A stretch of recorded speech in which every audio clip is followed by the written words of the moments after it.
లోక్సభలో ప్రతిపక్ష నాయకుడైన రాహుల్ గాంధీ పార్లమెంట్ సెషన్ జరుగుతున్న సమయంలో జర్మనీకి వెళ్లారు. అక్కడ హెర్లినియా ఓల్ అనే ఆమెతో స్టేజ్ షేర్ చేసుకుని సమావేశమయ్యారు. సమావేశంలో ఏం జరిగింది? జార్జ్ సోరోస్ అనేవాడు అమెరికాలో ఒక బిలియనీర్. ప్రపంచ దేశాల్లో కొన్ని స్టాక్ మార్కెట్లని, కొన్ని కరెన్సీల విలువలను తారుమారు చేస్తూ భారీగా డబ్బులు సంపాదించారు. ఈ ఎన్జిఓలు మరియు వాటి అనుబంధ సంస్థల్లో పనిచేసే చాలా మంది వామపక్ష భావజాలం గలవారు, ఇస్లామిస్టులు మరియు వీరు జాతీయవాదానికి పూర్తిగా వ్యతిరేకులు. ఈ సరోస్ తన ఎన్జిఓలు, వాటి అనుబంధ సంస్థలు ద్వారా డబ్బును విపరీతంగా వెదజల్లి వీళ్ళు నడిపే డిజిటల్ వార్తా సంస్థలను అదుపులో పెట్టుకొని అసలు నియంత్రిత నాయకుల మీద పోరాటానికి, అంటే మోడీ వంటి వారి మీద పోరాటానికి కేటాయించాను అని ఆ మీటింగ్లో బహిరంగంగానే ప్రకటించాడు. నమస్కారం, welcome to Gandhigo, the arrow of truth.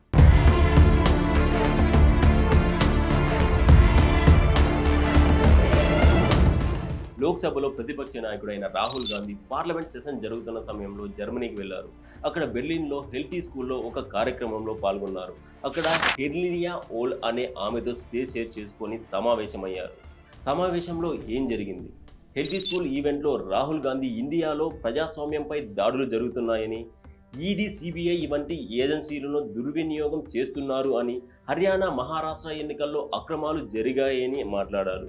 ఇంతకీ ఈ కార్నెలియా ఓల్ ఎవరు? ఈమె హెల్టీ స్కూల్ ప్రెసిడెంట్ మరియు పొలిటికల్ సైంటిస్ట్. ఆమె సెంట్రల్ యూరోపియన్ యూనివర్సిటీ బోర్డ్ ట్రస్టీలలో ఒక సభ్యురాలు కూడా. ఈ సిఇఓను స్వయంగా బిలియనీర్ జార్జ్ సోరోస్ స్థాపించాడు. అంతేకాకుండా అతను దానికి హానరీ చైర్మన్ కూడా. సోరోస్ తన ఓపెన్ సొసైటీ ఫౌండేషన్ ద్వారా యూనివర్సిటీకి ఫండింగ్ చేస్తున్నారు. ఈ జార్జ్ సోరోస్ ఎవరో గతంలో మనం పలుసార్లు చెప్పుకున్న కొత్త వారి కోసం మళ్ళీ చెప్తున్నాను. జార్జ్ సోరోస్ అనేవాడు అమెరికాలో ఒక బిలియనీర్. ప్రపంచ దేశాల్లో కొన్ని స్టాక్ మార్కెట్లని, కొన్ని కరెన్సీల విలువలను తారుమారు చేస్తూ భారీగా డబ్బులు సంపాదించాడు. వీటికి ప్రపంచవ్యాప్తంగా బోలెడు ఎన్జిఓలు ఉన్నాయి. వాటిలో ముఖ్యమైనది ఓపెన్ సొసైటీ ఫౌండేషన్. ఈ ఎన్జిఓలు మరియు వాటి అనుబంధ సంస్థల్లో పనిచేసే చాలా మంది వామపక్ష భావజాలం గలవారు, ఇస్లామిస్టులు మరియు వీరు జాతీయవాదానికి పూర్తిగా వ్యతిరేకులు.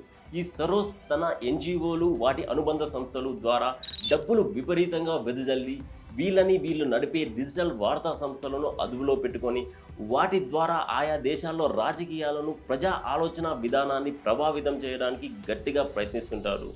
ఏ దేశంలోనూ జాతీయవాదం అనేది ఉండకూడదు అని, అన్ని దేశాలు ఓపెన్ బోర్డర్ పాలసీ, అంటే ఆకాంక్షలు లేని వలసలు జరగడానికి ఒప్పుకోవాలి అనేది వీడి అజెండా.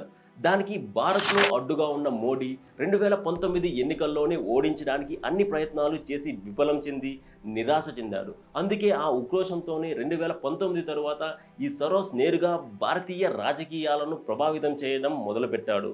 అందులో భాగంగానే ఈ సోరోస్ 2020లో దావోస్లో జరిగిన వరల్డ్ ఎకనామిక్ ఫోరంలో మాట్లాడుతూ ప్రజాస్వామ్యయుతంగా ఎన్నికైన నరేంద్ర మోదీ హిందూ జాతీయవాద సామ్రాజ్యాన్ని సృష్టించి సెమీ అటానమస్ ముస్లిం ప్రాంతమైన కశ్మీర్పై ఆంక్షలు విధించి లక్షలాది మంది ముస్లింలు పౌరసత్వాన్ని కోల్పోయేలాగా చేశాడు. మాకు భారత్లో జరిగిన అత్యంత భయంకరమైన ఎదురు దెబ్బ అని చెప్పాడు. అంతేకాదు, నియంత్రిత నాయకుల మీద పోరాటానికి, అంటే మోడీ వంటి వారి మీద పోరాటానికి 8,000 కోట్లు కేటాయించాను అని ఆ మీటింగ్లో బహిరంగంగానే ప్రకటించాడు. అందుకే 2020 తరువాత చూడండి, రాహుల్ గాంధీ మోడీ మీద నియంతృత్వవాది అని, రాజ్యాంగాన్ని గౌరవించడం లేదు అని, రాజ్యాంగ సంస్థలను మోడీ నిర్వీర్యం చేస్తున్నాడు అని, అదానీ, అంబానీలకు దేశం దోచిపెడుతున్నాడు అంటూ దాడులు మొదలుపెట్టాడు.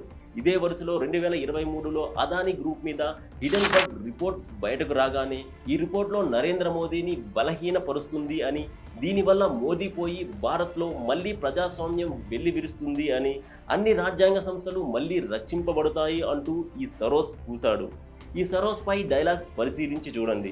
సరిగ్గా ఇవే డైలాగ్స్, అంటే మోడీ డిక్టేటర్ అని, రాజ్యాంగం అంటే లెక్క లేదు అని, రాజ్యాంగ సంస్థలను మోడీ నిర్వీర్యం చేస్తున్నాడు అని, మైనారిటీ ప్రజలపై వివక్ష చూపిస్తున్నాడు అంటూ ప్రతిపక్ష నేత రాహుల్ నోటి నుండి తరచూ వస్తూనే ఉంటాయి.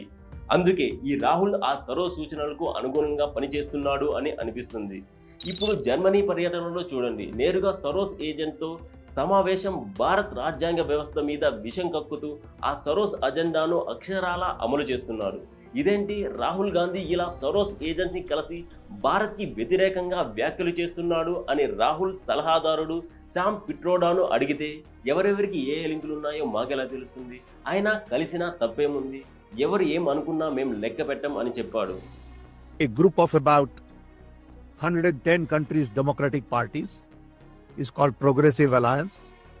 जिसमें Rahul ji is on the presidium, I am on the board. तो ये Progressive Alliance की मीटिंग का schedule, when we go to university, who is associated with whom is not our concern. We go to university. ना उनका George सोरो के साथ कोई संबंध हो हमें कोई पता भी नहीं. ఇది రాహుల్ గాంధీ ముఠా బరితెగింపుతనం. ఒక అమెరికా వ్యాపారవేత్త సోరోస్కి మన దేశం రాజకీయాలతో సంబంధం ఏంటి అని భారత్లో ఒక్క ప్రతిపక్ష నాయకుడు కానీ సోకాల్డ్ మేధావులు కానీ సరోస్ మాటలను ఖండించడం లేదు. అంటే వీరందరూ నరేంద్ర మోదీ మీద ద్వేషంతో ఒక విదేశీయుడు భారతదేశ రాజకీయాల్లో వేలు పెట్టడాన్ని, భారతదేశంలో ప్రభుత్వ మార్పుకి ప్రయత్నాలు చేయడాన్ని సమర్థిస్తున్నారా? ఈ వీడియో మీద మీ అభిప్రాయాన్ని కామెంట్ రూపంలో తెలియజేయండి.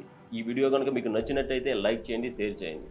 కానీ సబ్స్క్రైబ్ చేసుకోవడం మాత్రం మర్చిపోవద్దు. జై హింద్.